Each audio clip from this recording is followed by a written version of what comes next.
Tap, tap, tap, tap. Tap in, y'all.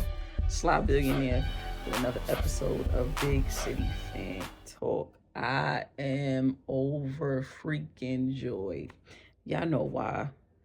The Knicks played one of the most exciting, nerve-wracking games I've ever watched. I would say close to it would be the Larry Johnson 4-point play. I ain't gonna hold you. We could throw Melo up in there too. The Melo shot, the Chicago game. But listen, yo, what a game, what a game. Y'all like, subscribe, share, tell a friend, tell a friend, tell a friend. Listen, yo.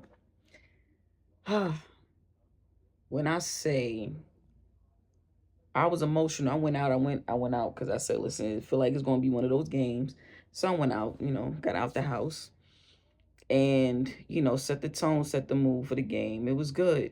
But, the Knicks didn't play well. They weren't playing well first and second quarter. Oh, my goodness. What was up with Cat getting those 2 fouls very quick?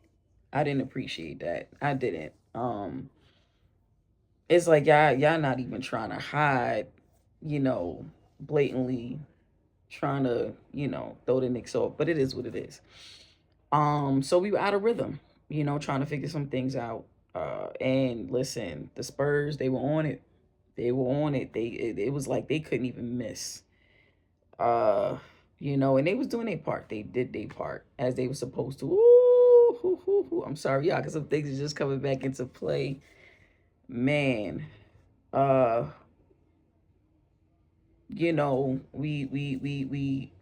kind of chin check, we had to chin check him back. Mitch came in the game. Y'all know what I'm talking about because we all saw the Wemby situation with him, kind of manhandling Jalen, taking him by the neck and throwing him on the floor.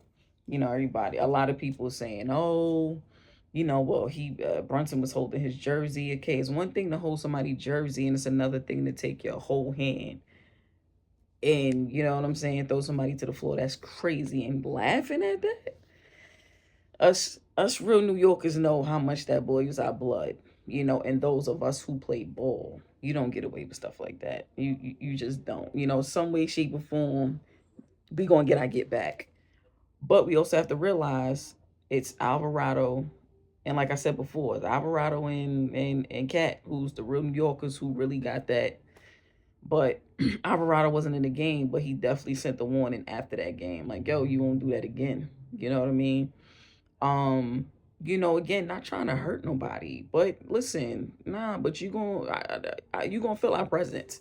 You know what I mean? So Mitch came in, and him and Wimby was going back and forth, and Mitch was like, "A word." It's like he kind of did it. He kind of did it smooth too. I loved it. He did it nice and smooth. It just came and just wham, just chin checked Wimby.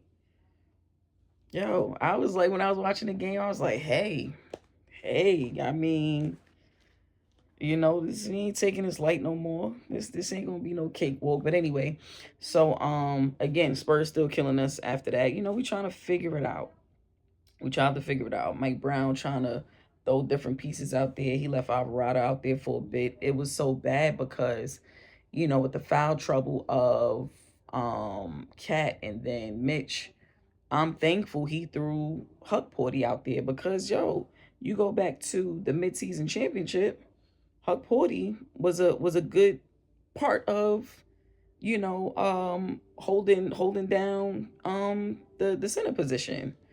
I don't understand that part of it. You know what I mean? Again, Sohan was able to come in and give literally maybe like a minute or two out there. But again, these are bodies. Like, these are bodies, and these guys are tough. Put them out there.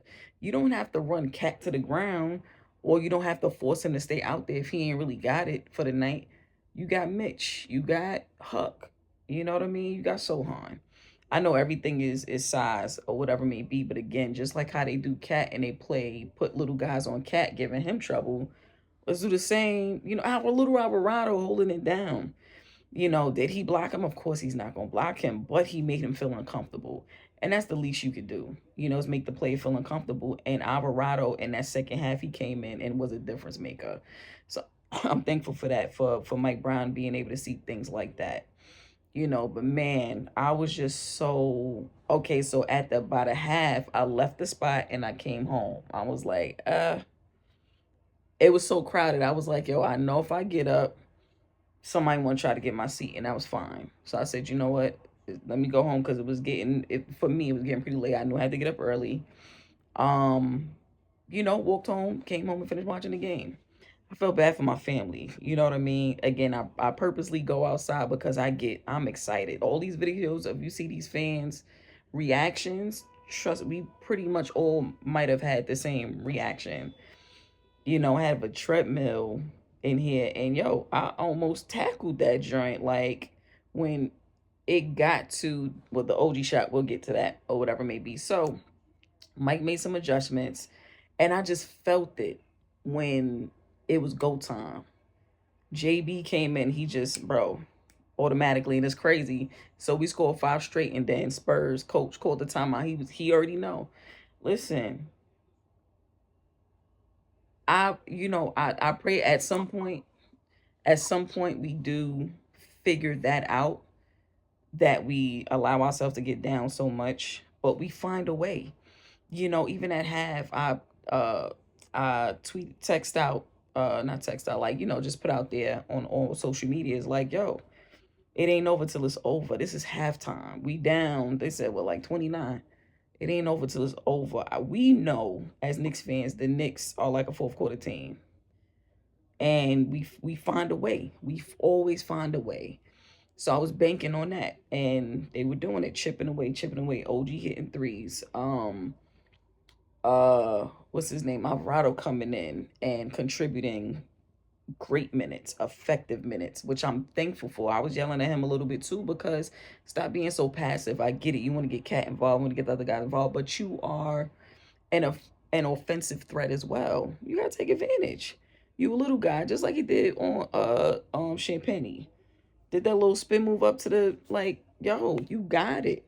And then hit two threes, like, yo, and that's the difference between Macau not playing right now, Deuce not playing right now, and Shaman not playing. They're not producing. So it's kind of like you're wasting time on the court.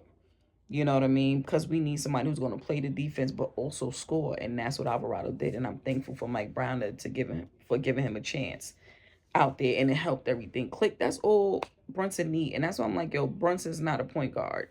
We need a point guard to help take that pressure off of him so he can really do his thing, and we did that. Oh man, so now OG, I'm telling y'all, I might have watched that whole sequence like so many times, and every time it's still the same reaction. When I say I've cried so much, because it represented what us Knick fans have been waiting for, have been enduring for so many years, and so many disappointments. You know what I mean? And for it to finally work in our favor. Him tapping that, because listen, it could have went the other way. It was 3 Spurs down there ready to get that rebound. But it's so crazy when Brunson shot. I ain't gonna hold you. If he was a little bit closer, I think he would have made it. But with Brunson shooting it, like literally in real time, I'm watching, but I seen OG running, to go try to get the rebound or whatever it may be. And man, that tipping, it just felt like it healed childhood trauma. It healed adulthood trauma, that I've gone through with the Knicks. It was such an amazing feeling. And it feels so good for the city to be on fire. When I say I ain't never connect with so many strangers, because y'all know me, I be nicked out. When y'all see me, I'm literally always nicked out. And just walking the streets like, one more. We got one more, whatever, da da da da da. About the Knicks. And I'm thankful for the Knicks.